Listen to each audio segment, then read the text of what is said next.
Good afternoon, everyone.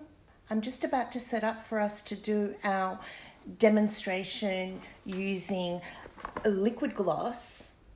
Oh, you can see it backwards. And we get that from Spotlight in Australia. I've found that many people get a bit nervous about investing into buying a big lot of resin and want to try something smaller. So this is perfect. Smaller as in buy something that's not as big in quantity to test run it for themselves. So let's give it a whirl.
And if you're having any issues with it, heating that tape up with a heat gun can help remove it really effortlessly as well.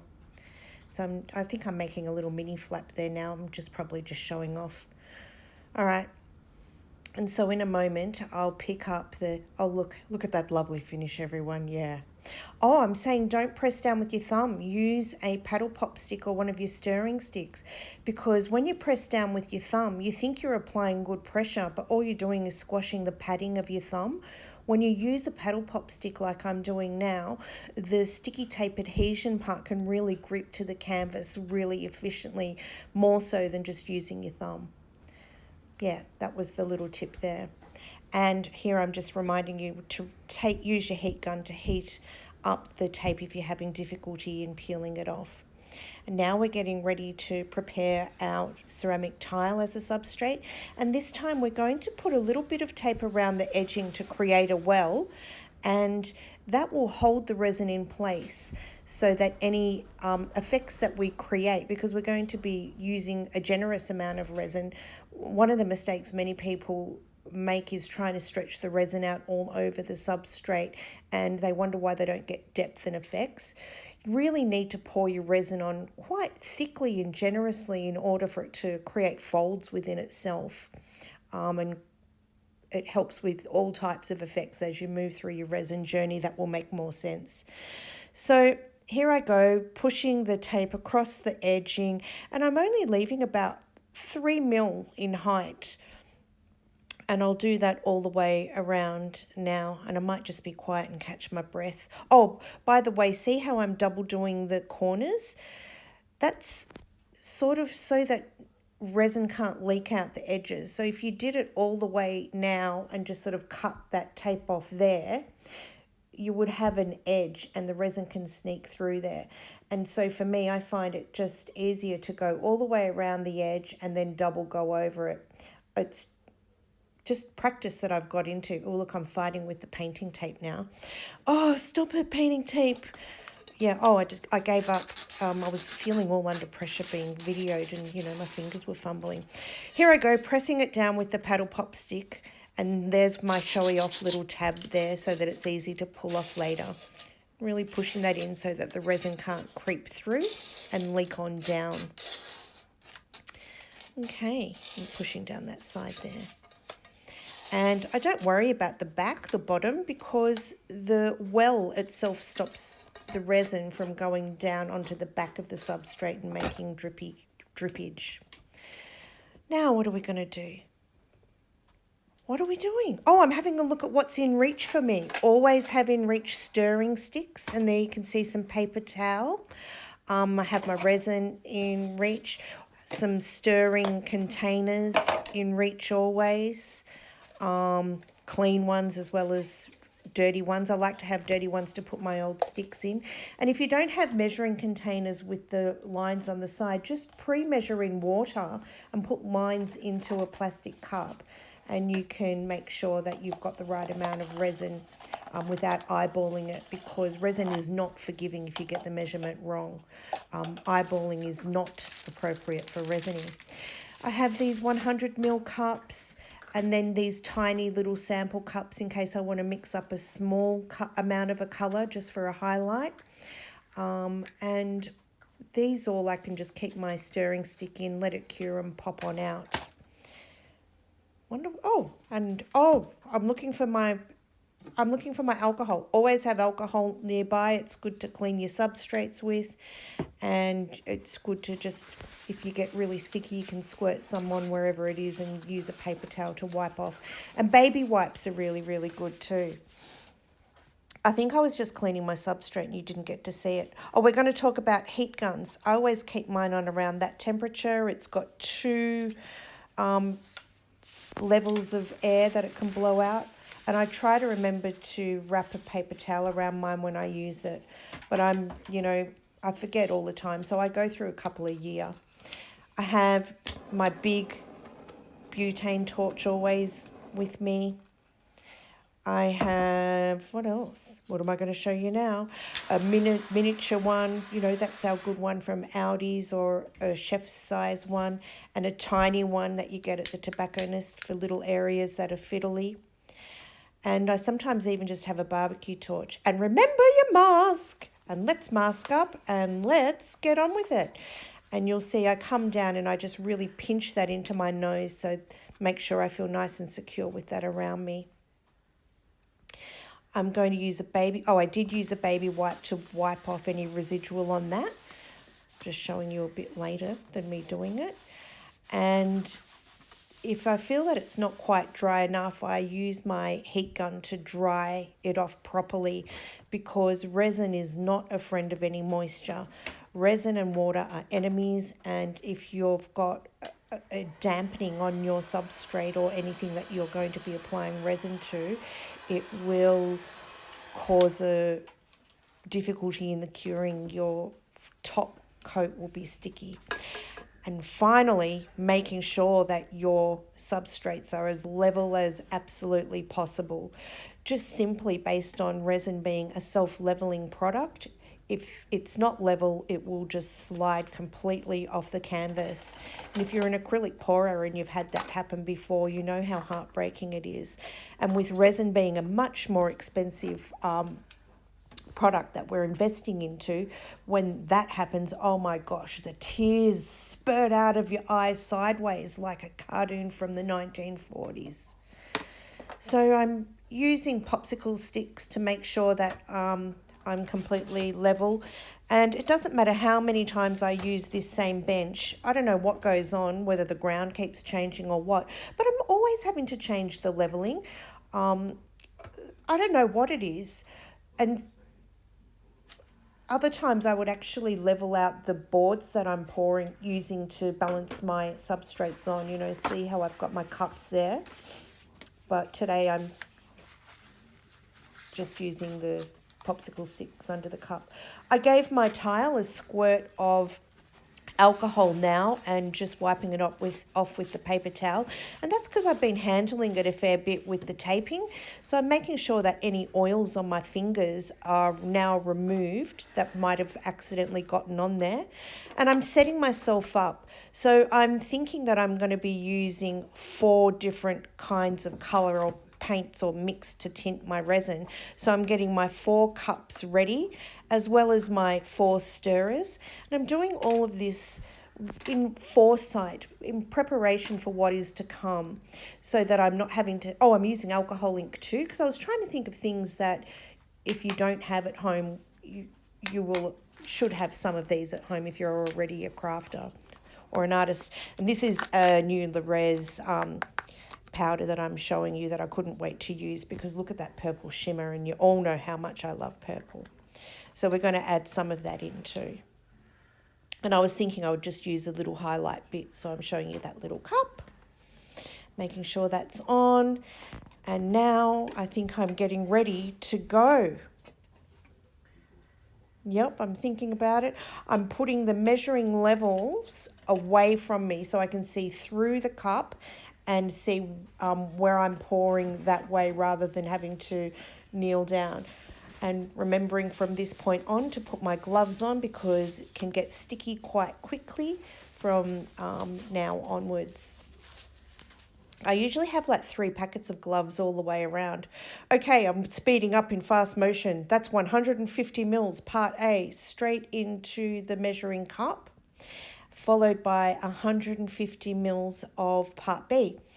And in a moment, I will start stirring. And I try not to be too vigorous. So that's 300 mils in total. But the thing to take note of here is the stringy bits. See them? We want them to be totally dissolved or incorporated into each other. And it's not a 30-second job. It can take 3 to 5 minutes. Now, this is sped up ×4. I'm not really going that fast, if only I can. But we try not to worry too much about air bubbles, because we utilize our torch and heat gun and all of that to get rid of the air bubbles.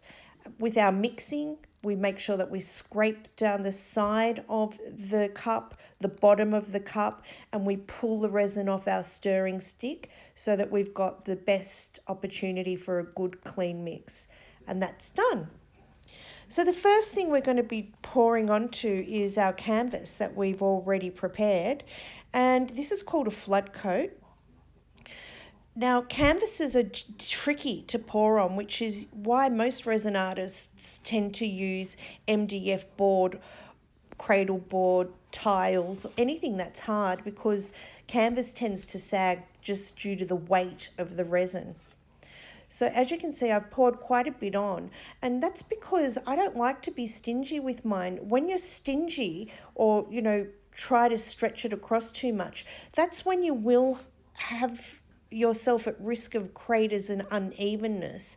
And in truth, the deeper the resin, the greater the magnification effect is, that doming effect. And that's what helps really create that illusion of luster, gloss, and highlighting existing metallic effects. So I'm really wanting to make sure that I'm generous with my resin. And this also means that it won't sort of pull too far away from the edge of the canvas, which is what tends to happen a bit with canvas. Now, I should have or could have put a cardboard support underneath there to help it stay firm, but quite frankly, I just didn't think of it until about now. What I am doing is just putting a little bit of resin on my finger and running it across the edge of the canvas substrate, and that's just so that it has the tiniest little bit of gloss there, but I'm not exaggerating it. Where resin goes, resin flows. So if I pushed the resin over the edge, it would just keep going. It just tends to stretch and go on forever and ever. And so at this point, I'm just kind of massaging a little thin layer into the side, not really covering the side, and it allows the finished look to be more integrated. The side is still glossy, but it doesn't have that thick top coat that the resin will have, which you'll see in a moment. I think I'm getting to the point where I'm pretty happy with my coverage. I can't really tell. I wish I could ask me in that video. Did you see how deep it was when my finger got poked in there?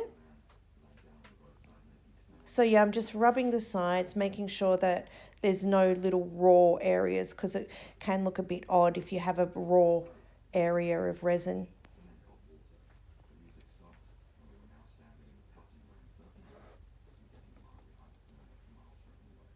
Double checking, dropping to eye level to make sure that it's all covered well.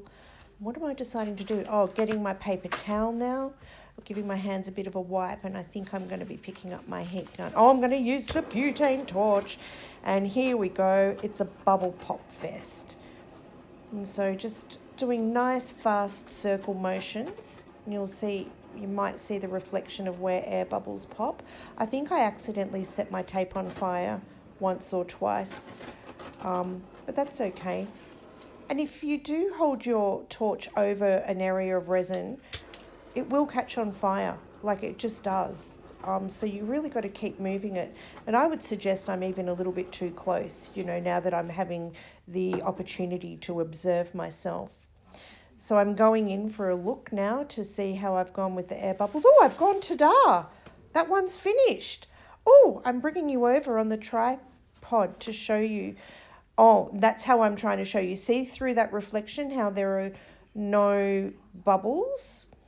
And I don't know if you think, but I think the orange and the gold have popped up a lot more since that resin application is on. And there we go. That's our first part done, our flood coat. Now let's get on to our second part, which is the coloured creating. So I have a look in my cup, and I've actually got about 250 mils of resin left. It was because it was on the angle. Oh, I'm going to speed up, which means I've got to talk fast. Okay, so I'm now dispersing and putting some resin into my little cups and keeping a little bit of clear on the side, just in case I need to mix up some more of something later and I run short of it. The first colour explodes in my hand, much to my dismay. But did you see the tiniest amount I actually added in there? It would have been 1/4 teaspoon to about 60 mils of resin. It was too translucent, so I add, again, just the tiniest drizzling. And the rule of thumb tends to be less than 10% of an additive to your resin. So if you've got 100 mils, oh, look, I've got a problem with this acrylic paint. It was thick and disgusting. So I've moved on to the alcohol ink, pouring that in, mixing it up, and it's very, very vibrant. Getting out my powder, plonking that on top, and I was very, very gentle with that stirring so that it wouldn't poof up and splosh me everywhere. And look at that gorgeous shimmer. I really did like it.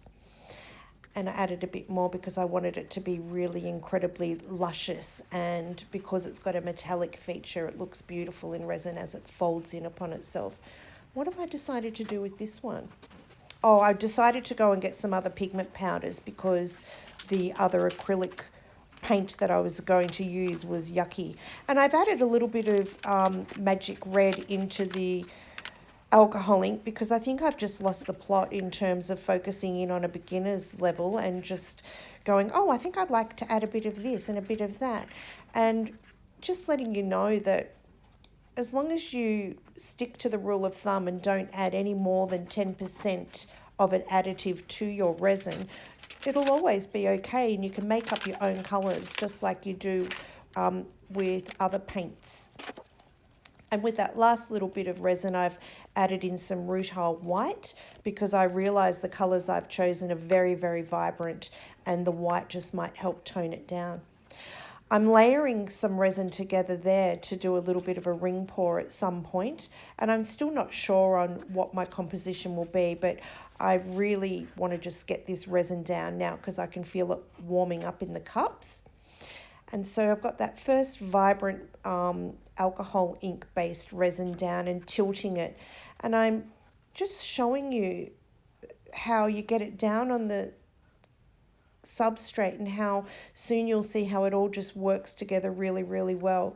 But the other thing to take note of is see how I'm not stretching it out too much, that where it falls is where I let it be, because I want it to have depth within the creation. And if I start stretching it out at this point, I would still get some good effects, but I believe that resin works the best when you're generous with it. So I'm continuing building up my substrate, and now I'm going to pop some bubbles and heat my resin up. I'm using my heat gun, and what happens when you apply the heat to the resin at this stage is that if it was thickening up, it allows it to relax and loosen up again. And see how I'm blowing it around a bit? That's because it's a lot thinner, and I'm able to just move it and keep it going across the substrate while I add the last bit of the resin onto it. And you can see there's only the tiniest little bit of the raw tile left. And here comes my ring pour. Diddle-a-diddle-a-diddle-a-dirt. Looks like a lovely big moon. And I feel like it's a bit of a kind of landscape. And I really do like it. Adding some white through it as highlights, and that part there I didn't mean, but doesn't matter.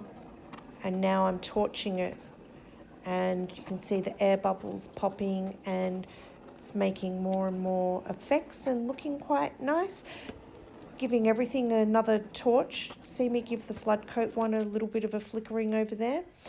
Now I'm coming in, this is the final part where I'm coming in with my twirly stick to do my lovely twirls, which I very much love doing in resin. And just allowing the colours to merge in and stretch out onto each other and add some interest.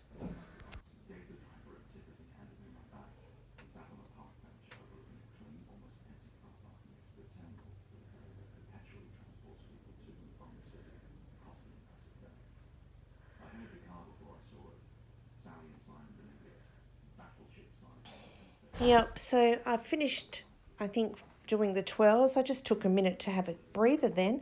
I looked down at the timer. I've spoken for 24 minutes straight without a breath. How the heck have I done that? Oh, I can relax now because it's done. Can you see how when I'm pushing the stick in, it's a little bit thicker? It started its curing process. And as you use resin more and more, you won't be frightened of it when it becomes stretchy and sticky.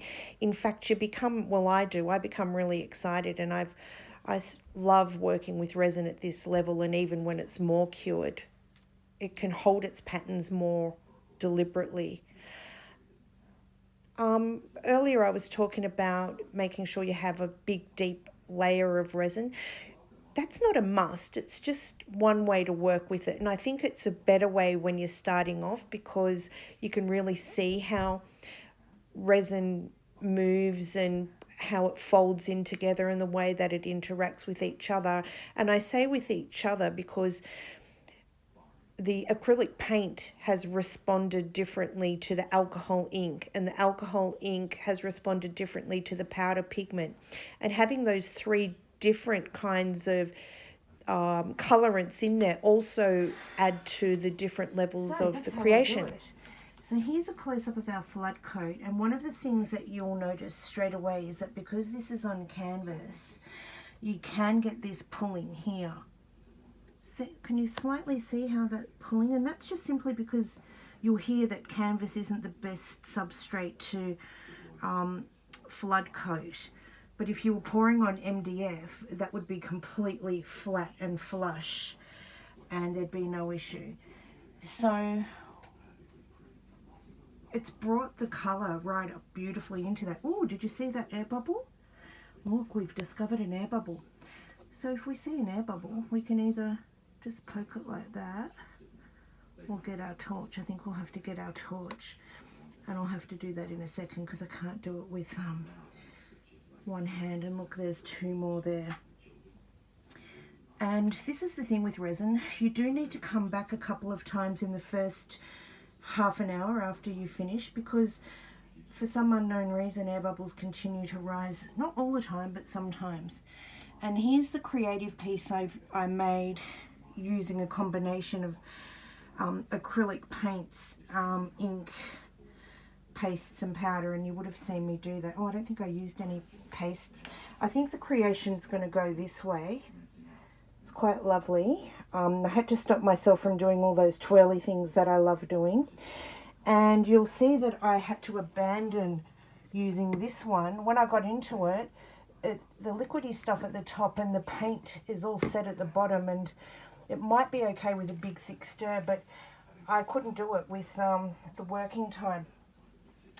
And the last little bits of resin that I had in here, I was just dumping onto that. And so I'll give that a clean in a minute. And that's how we go.